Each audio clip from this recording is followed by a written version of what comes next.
I have a degree in mechanical engineering. That's what I was doing in university before I came here. And but I always loved art, music, recreational programming and stuff like that. So it was kind of that package of things that I love to do. And just as I was graduating, I found out through a local TV show actually that BioWare was here in Edmonton. They were a video game company with an anticipated new game called Baldur's Gate. So I thought, whereas I was interested in becoming a pilot and I was interested in doing engineering and stuff like that, I thought about video games and I realized there's probably more of what I like to do that I could actually apply if I worked in video games than if I was to do something else. And so I actually started at BioWare as a 3D artist, and I did models for Neverwinter Nights and stuff like that. But I started doing a lot of technical art. So, it's things like anything from programming to figuring out how to make better art tools and stuff like that. And that really gave me a lot of access to the different parts of a project. So I was able to learn what everyone's job is and how everything comes together. Within a couple of years really taught me a lot about how games are made. And when we got the opportunity to do the Star Wars Knights of the Old Republic project, I was fortunate to become the project director for that. And so I did Knights of the Old Republic and then the Mass Effect series. I think when we finished Knights of the Old Republic, we had a lot of fun making that game. We loved Star Wars, and we were really happy with what we had made. But I think there was another challenge out there for us. We basically wanted to do something very similar, make a console RPG, on the PC, on the console. We wanted it to be a little bit more accessible in terms of action that people understand versus kind of a D20 turn-based thing. We wanted to do something similar but better in a few ways. And we knew there was another challenge out there, which is, what if we could create our own universe for this and not play in someone else's as much as we love Star Wars? So that was the genesis, is you take the Knights of the Old Republic team and think about a new IP with a little bit more accessible kind of shooter-based gameplay. And from that, we started working on what became Mass Effect 1. I put a few notes on paper, and Greg and Ray and I had a meeting over lunch at a Greek restaurant near here, and we just talked about the high-level ideas of what this kind of game should be, and some of the fantasy of the games that we loved that we wanted to try and recapture. For me, it's games like Starflight going back to 1986, games like Deus Ex with, there's shooter stuff, but there's skills to it. And, so we talked about these kinds of things. And ultimately, we gave ourselves a rough framework. But it really took probably a year or more before we really had a handle on what it was. I mean, it starts with basic questions like, should there be aliens? You can have a great science fiction property with no aliens. It's just humans and planets and exploration and stuff like that, but no aliens. And should we have other planets, or should we make it like a Pitch Black kind of thing where you're on a planet and it's a story that's limited to that location, which you can do a great job of, but it's a choice, right? So we had to think about all these choices that were to be made. Is there time travel? Is there teleportation? And then, only once we kind of had those things locked down did we start moving forward with what's the best story to tell in that kind of a world. And, what other fantasy fulfillment things do we have for players? Wanting to have your own ship, having a reason to be able to make decisions in deep space with impunity, like a James Bond or a Jedi or Jack Bauer. It's like, what's that reason for why you get to make decisions that are important, and that became the idea behind the Spectres. I'm a big fan of sci-fi. I've got an extensive collection, and I like to buy the bins in the grocery store for, DVDs for $3 and stuff like that. So I think it's fun to get movies, and even movies that are examples of things not to do, but to me there's something to the magic of science fiction and the fantasy of being able to do things that you can't otherwise do. It's one of the benefits actually that we have of being a studio that makes games in different genres, is there are people who love fantasy and really understand fantasy. And so we've got Dragon Age, and we've got people who feel that way about science fiction, and really know about science fiction and how to capture that fantasy. And then we also have a lot of people who like both of them and end up working on both games, and we bring the sensibilities across from one to the other. Anytime you create something new, and we've seen this many times before, and you can see it when there's a new movie out, or a new book or whatever.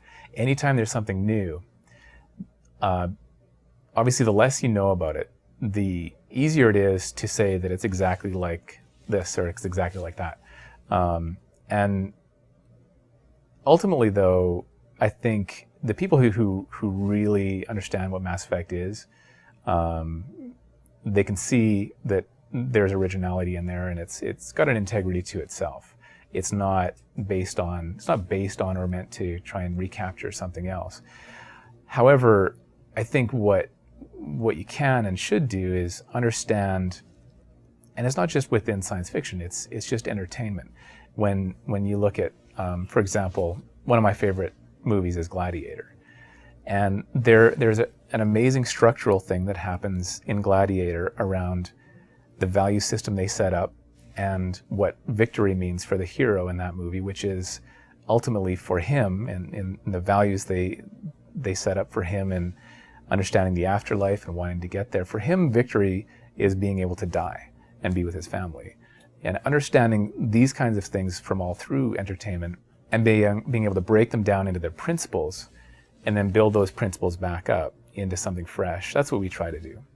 I think one thing that is interesting about what we're doing with Mass Effect, it's a popular story to run, is like, do games do, sex well enough? Do they do romance well enough? But the reason that we have romance in our games, I think it's twofold. First, people react very well to it.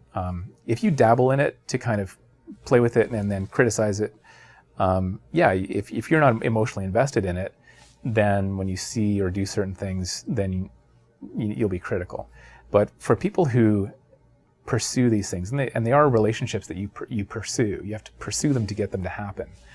It's not pressing A and then you get a scene.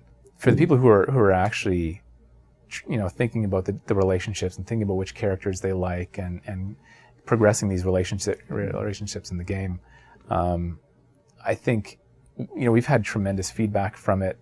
It's one of the favorite parts of our games, according to our fans and the feedback that we get. But the other thing is, I think, especially over the course of a trilogy, we're doing some pretty interesting things with the way you have a relationship with a character in the first game, and then they're really not there for you in the second game, but other people are.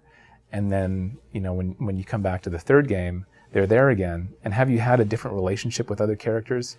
How do these things affect, a relationship on a much larger scale than even just one game? So I think there's fun things that we're doing with that, with relationships across a series that have never really been done before. Well, the idea of creating a trilogy that preserved your choices, not just throughout one game, but across the entire trilogy, was actually in the very original concept for Mass Effect and what the trilogy was about. And that's one of the things that I'm most proud of, actually, is that back in 2005, we announced Mass Effect. And we talked about what it was, and we talked about that it was a trilogy, and that there would be this concept of being able to move your save game across. Now, it's very important to also mention that we build these games so that people can enter them at any point, and that it's a great starting experience, and that's how Mass Effect 3 is designed. In fact, better than ever, it's a great place to start in the Mass Effect universe. But for people who have played with us all along, the idea that you create a character and then these choices and these relationships actually span huge game titles, that's something that's never been done before, and I would argue might never be done again. It's very hard, very expensive, very complicated. And even the idea of saying that you're going to do a trilogy, you have to plan that you're going to do that, but to be able to do that and know that it's going to have to span recessions. It's going to have to span changes in the industry and the way people consume games, the way people play them. It's been a huge victory for us just to do 3 games, let alone being able to also do this save game feature that we do. We find comfort in doing something that's ambitious. I think where we would be nervous is if we were doing something where we weren't sure what was going to be great about it. But by calling out things that are going to be amazing, we know that if we achieve those things, then we'll do well. And so that was part of the fun of developing Mass Effect is, we created these huge goals for ourselves, knowing that if we could ever achieve these things, create an IP that millions of people could identify with and enjoy being in, and do all 3 games and complete that as a package. If we could do these things, then we felt we would be successful. And I think we've been able to do that.